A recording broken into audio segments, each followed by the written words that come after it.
এই পৃথিবীতে আসার পর আমাদের হায়াত তো বাড়ছে না, বরং হায়াত প্রতি মুহূর্তে কি হচ্ছে? লোকেরা বলে হায়াত বাড়ে, হায়াত তো বাড়ে না। হায়াত কি হয়? জন্মের পরের থেকে আমার জন্য রিজার্ভ আছে যতটুকু, 50 বছর বাঁচবো, 60 বছর বাঁচবো, যতটুকু হায়াত আমার জন্য নির্ধারিত করা আছে, নির্ধারণ করা আছে, প্রতিদিন একদিন একদিন করে কমে যেতেছে। এজন্য আমি বলি, আমার বাড়িতে যে ঘড়িটা আছে, এই ঘড়িটা বেলা 1টার সময় ঢং করে একটা আওয়াজ দেয়, শ্রোতাকে শুনিয়ে দেয়, বাড়িওয়ালা তোমার জীবনের মূল্যবান হায়াত থেকে 1 ঘন্টা কমাইয়া দিলাম। 2টার সময় 2টা ঘন্টা লাগায় শোনায় দিল, বান্দারে তোমার জীবনের মূল্যবান সময় থেকে 2টি ঘন্টা কমে গেল। এমনি করে দিন গেল, মাস গেল, বছর গেল, আমাদের হুঁশ হলো না। সময় চলে গেল তাস খেলে খেলে, সময় চলে গেল আমাদের খেলাধুলা করে, শয়তানি বদমাশি করে। সময় কতটুকু পেলাম? কিয়ামতের দিন, বিচারের দিনটা যেটা হবে, আল্লাহ রাব্বুল আলামিন বলেন বিচারের দিনটাই লম্বা হবে 50 আলফা সানা মিম্মা তাউদ্দুন। বিচারের দিনটা লম্বা হবে কত বছর? 50,000 বছর। কত বছর? দুনিয়ায় যেভাবে তুমি হিসাব করো, দুনিয়ার গণনা অনুযায়ী হাসরের বিচারের দিনটা হবে 50,000 বছরের মতো লম্বা। এক কিতাবে দেখেছি, তিনি লিখেছেন হিসাব করে, কিয়ামতের ওই দিনটার হিসাবে 50,000 বছর একটা দিন লম্বা। ওই হিসাবে পৃথিবীতে যারা 60 বছর বাঁচলো, সেজন্য আখিরাতে 2 মিনিট দুনিয়ায় বাঁচলো। চিন্তা করেছে? মাত্র 2 মিনিট। 60 বছর যারা হায়াত পেল, 2 মিনিট বাঁচলো। এই 2 মিনিটের জন্য কত হাঙ্গামা, কত মারধর, কত সন্ত্রাস, ক্ষমতার জন্য লড়াই, ঠ্যাং করেনগে ত্যাং করেনগে, লাঠিকে আমদার মুগুর ভরেনগে, শক্তির ঠেলায় অস্থির। আমার বন্ধুগণ, সময় চলে যাচ্ছে স্রোতের মতো করে, কারোর জন্য সময় অপেক্ষা করতেছে না। আমাদের মৃত্যু প্রতি মুহূর্তে কাছে চলে আসতেছে। এই জন্য শায়ের বলেছেন, আগাহ আপনি মৌত সে কোই বশর নেহি, আগাহ আপনি মৌত সে কোই বশর নেহি, সামা সো বরস কে হ্যাঁ পল কি খবর নেহি। মৃত্যু সম্পর্কে আমাদের কারো জানা নাই, যে কোনো মুহূর্তে মৃত্যু আমাদের কাছে এসে যেতে পারে। মৃত্যু সম্পর্কে কিছুই জানা নাই, অথচ প্রতি মুহূর্তে আমরা মৃত্যুর দিকে গিয়ে চলছি। মাল সামান 100 বছর কি ধরে খাবো তাও জমা করে রেখেছি, কিন্তু 1 মুহূর্তের খবর নাই।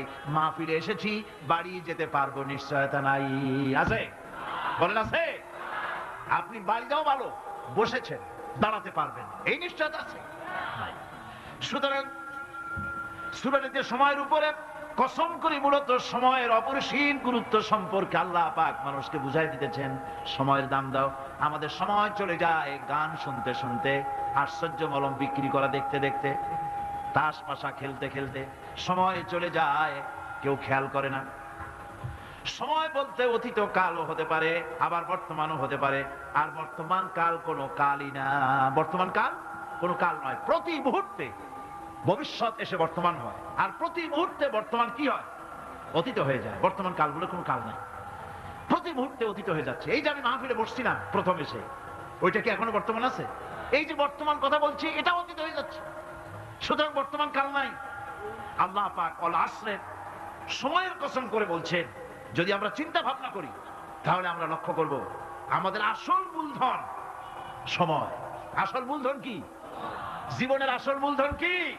সময়। ইমাম রাজি রহমতুল্লাহ আলাইহি এই পর্যায়ে এক বুজুর্গের ব্যক্তির কথা তিনি আলোচনা করেছেন। তিনি বলেছেন যে একটা লোক,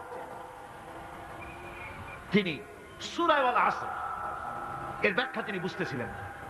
ব্যাখ্যাটা এই মাথার মধ্যে ঘুরপাক খাচ্ছিল, এর ব্যাখ্যা কি?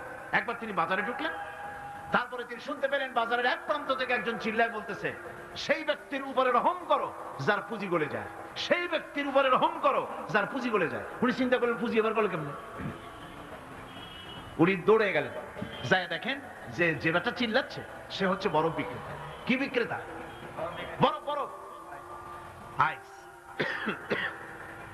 এখন এই বরফ বিক্রেতা সে চিল্লায় বলতেছে, সেই ব্যক্তির উপরে রহম করো যার পুঁজি কি গলে যায়। সূর্যের তাপ বাড়ছে আর বরফ গলে যাচ্ছে। সে বুঝাতে চাচ্ছে যে আমার এই বরফটা জমাট থাকা অবস্থায় তোমরা কেউ কেনো, যেহেতু আমার পুঁজি তো এর মধ্যে আমি ইনভেস্ট করেছি। এটা যদি পানি হয়ে যায় তো পানি তো কেউ কিনবে না, এটা তো যেখানে সেখানে পাওয়া যায়। বরফ পাওয়া যায় না বলেই তো আমি বরফ কিনে আনছি। তোমরা আমার প্রতি দয়া করো, তাড়াতাড়ি করে বরফটা কিনে নিয়ে যাও। ইমাম রাজি রহমতুল্লাহ আলাইহি বলেন, বুজুর্গ ব্যক্তি চিৎকার মেরে বললেন, আল্লাহু আকবার, আমি কিন্তু এই বরফ বিক্রেতার ঘোষণার মধ্য দিয়ে সূরা ওয়াল আসরের তাফসীর আমি বুঝে ফেলেছি। তার মানে হলো, বরফ বিক্রেতা যেভাবে বলতেছে, সেই ব্যক্তির উপরে রহম করো যার পুঁজি গলে যায়। আমারও তো একটা পুঁজি আছে, ওই পুঁজির নাম হায়াত। প্রতি মুহূর্তে আমার পুঁজি তো গলে যেতেছে, আমার পুঁজি তো গলে যায়, প্রতি মুহূর্তে কমে যেতেছে। আহারে, এই পুঁজি যে গলে গেল, ধরে রাখতে পারলাম না, এই জন্য কিছুই তো করতে পারি নাই। সূরা ওয়াল আসরের ভিতরে মানুষের আয়ুষ্কাল দেওয়া হয়েছে, বরফ পড়ে যাওয়ার মতো দ্রুত সে আয়ু কমে যাচ্ছে। একে যদি নষ্ট করে ফেলা হয়, ভুল কাজে ব্যয় করা হয়, সেটাই হচ্ছে মানুষের মূল ক্ষতি। মানুষের মূল ক্ষতি, ব্যবসায় ক্ষতিগ্রস্ত হয়েছে, এটা মূল ক্ষতি নয়। স্বাস্থ্য হারাইছে, মূল ক্ষতি নয়। রাজনীতিতে ব্যর্থ হয়েছে, মূল ক্ষতি নয়। জীবনে মন্ত্রিত্ব হারাইছে, মূল ক্ষতি নয়। মূল ক্ষতি প্রতি মুহূর্তে সময় নষ্ট হচ্ছে, এটাই মূল ক্ষতি।